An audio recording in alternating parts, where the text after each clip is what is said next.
ሰላም እንደምሰንብታችኋል የነጻ መረጃ ዩቲዩብ ቻናል ቤተሰቦች። ዛሬ በመረጃ አልመጣሁም። ከመረጃ የበለጠ እንጀራ ለመውጣት የሚያስቸግራችሁ የምትጠቀሙበትን ቪዲዮ ይዤ ነው የመጣሁት። እንጀራ እንጋግራለን። ቆንጆ እንጀራ ነው የሚወጣልኝ። እሱን አጋራችኋለሁ። እንደምትመለከቱት መጀመሪያ ላይ ፍርኖ ዱቄት ነው የተጠቀምኩትን ፍርኖ ዱቄትን በምስሉ ላይ አስቀምጬላችኋለሁ። እሱን ለስ ባለ እሳት እናምሰዋለን። ብዙም በቃ ቆንጆ እስከሚሆን ድረስ እናምሳለን። እኔ እንደውም ልጆቹ እያስቸገሩኝ ወደ እነሱ ሄጄ ትንሽዬ ከስር አረር ብሎብኛል። ለዛም ስነፋው እንደምታዩት ጥቁር ነገር ይወጣል። ስለዚህ የመጨረሻ ደቃቅ የሚባለውን ቲፖ 00 ጣሊያን ሀገር የምትኖሩ ከሆነ ሌላም ሀገር ካላችሁ ታውቁታላችሁ። ቁጥሩ የመጨረሻው 00 የሆነው ደቃቁን ዱቄት መጠቀም ትችላላችሁ። እሱን የተጠቀምኩት።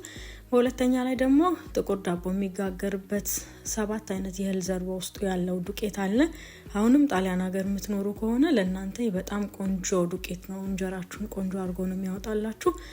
እሱን ብዙ ሳታበዙ መጨመር ትችላላችሁ። እንጀራውን ስለሚያለሰልስ ውስጡ ሱፍና ሰሊጥ ስላለው እኔ ነፍቻ አውጥቼ እሱን ደግሞ ብዙ አላምሰውም። ትንሽ ብቻ ሞቅ እስከሚል ድረስ አምሼ አውጣዋለሁ ማለት ነው።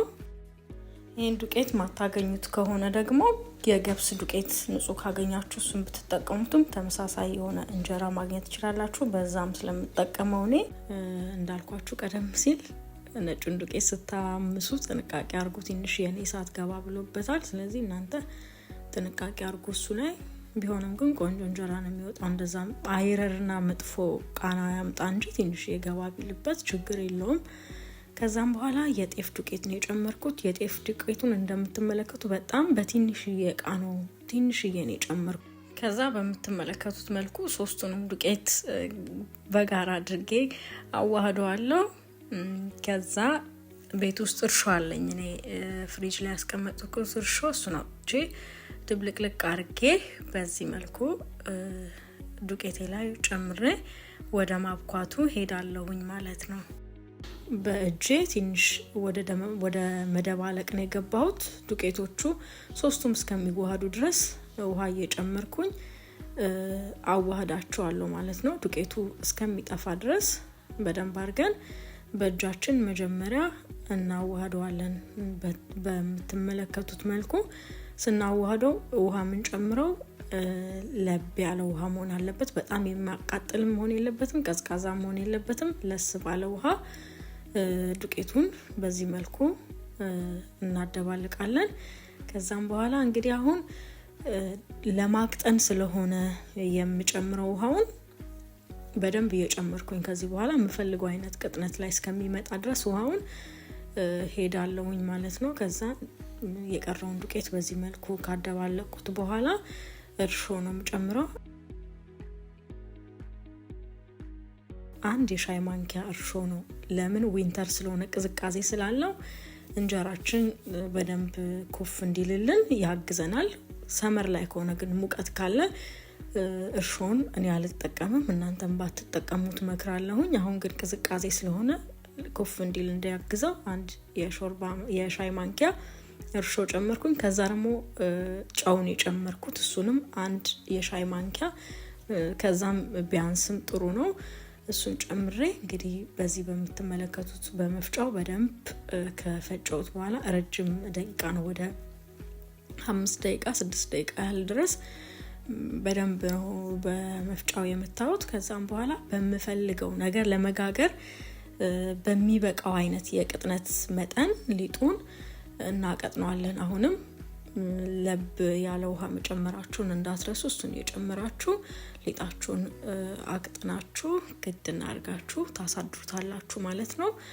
በነጋታው እንደምትመለከቱት ውሃውን ከላይ ቅርር አድርጎ ይቀራል ማለት ነው።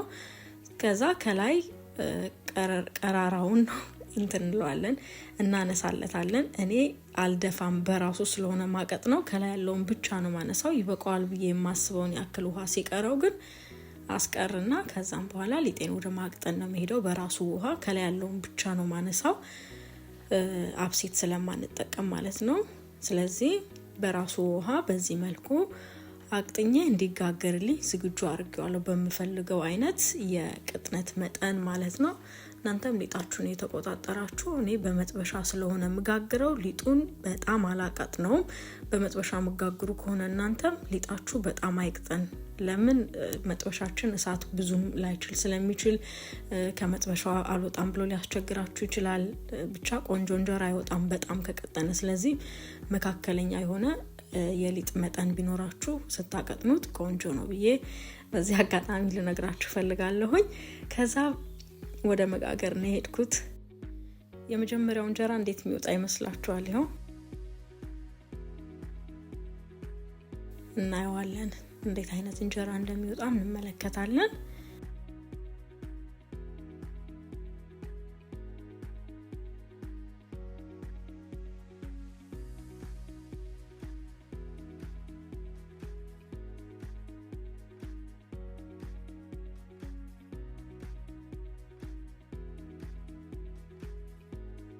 ይሄው እንዳያችሁት እንደምትመለከቱት የመጀመሪያ እንጀራችን ቆንጆ ሆኖ ወጥቷል።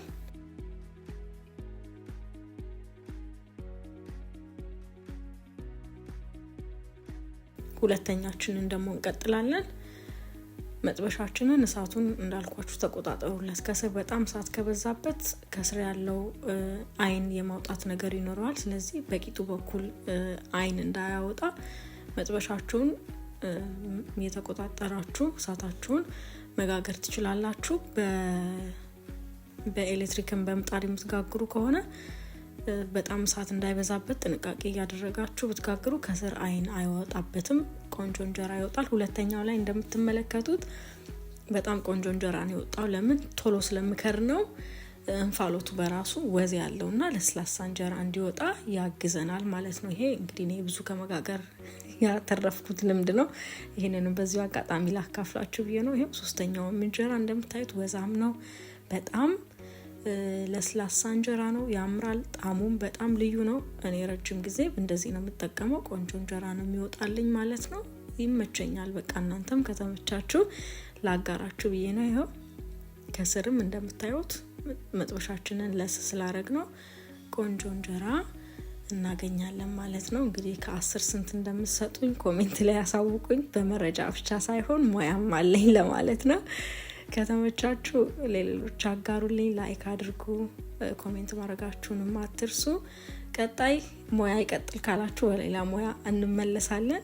አይ በመረጃው ይቀጥል ካላችሁኝ ደግሞ መረጃዬን እያጋራዋችሁ እንደለመደብኝ ቀጥላለሁ። ቸር ሰንብቱ።